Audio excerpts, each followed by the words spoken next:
Today, we're going to discuss The Four Agreements by Don Miguel Ruiz.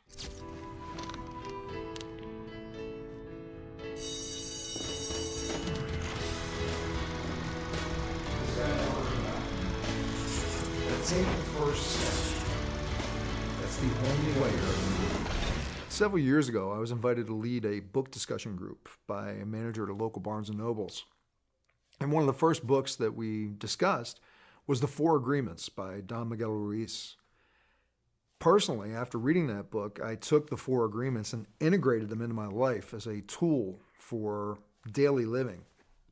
And I believe, as I share with you the power of these four agreements, you may yourself see how it would impact the world if we all applied these in our lives.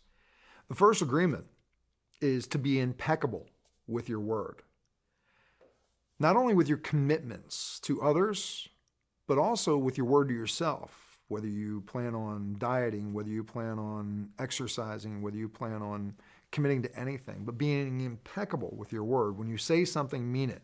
Being honest, being totally open in what you want to share with people, not being ambiguous, but being impeccable with your word, knowing that that communication, that level of honesty and that level of commitment in your communication is so valuable. The second commitment is to not take things personally. Now that can be a little tough because we've all had experience where somebody says something to us or yells at us that really knocks us off guard, and we are kind of like, what did I do?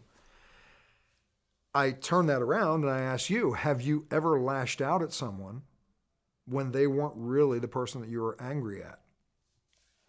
When we stop taking things personally, we're actually able to listen to what the other person's saying and work on healing that communication with them rather than inflaming it by becoming defensive. The third agreement is to never assume. We never have all of the information that we need to make a correct assumption. There's an old saying that when you assume, you make a out of you and me. And it's because we haven't gotten all the facts. So instead of assuming, why not ask questions that help get you the full picture so you can actually, again, be involved in communication rather than confusion. The fourth agreement is to always do your best.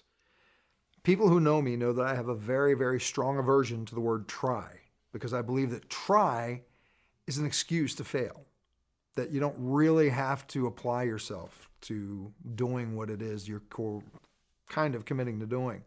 But when you always commit to doing your best, that's a level of setting a standard for yourself that you will give 100% no matter what. You may not succeed, you may make mistakes, you may fail, but you're going to give everything you've got to following through. Now, when you tie those four agreements together, it becomes a very powerful way of living. Again, think about them. The first one is to be impeccable with your word to others and to yourself. The second is to not take things personally. Free yourself up from that judgment of being accepted or rejected. The third is to never assume, but actually gather the information, gather the facts. And the fourth is to always do your best. Go to bed at the end of the day knowing that you couldn't have done any better than what you did. I invite you right now to journal or to make some entries here on the computer.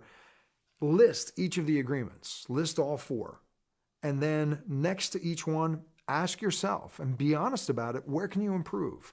Where can you improve in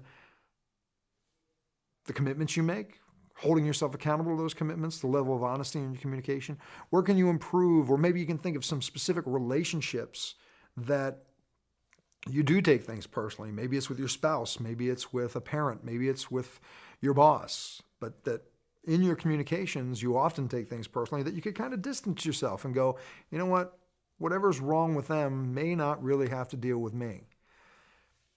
Ask yourself, where are some situations where you can stop assuming and you can get more proactive in gaining the information that you need to make communication more fruitful than combative. And ask yourself truly where you could raise your standards on doing your best rather than just trying. I look forward to how you apply this episode. Look forward to your feedback and definitely look forward to connecting again soon. Have a great day.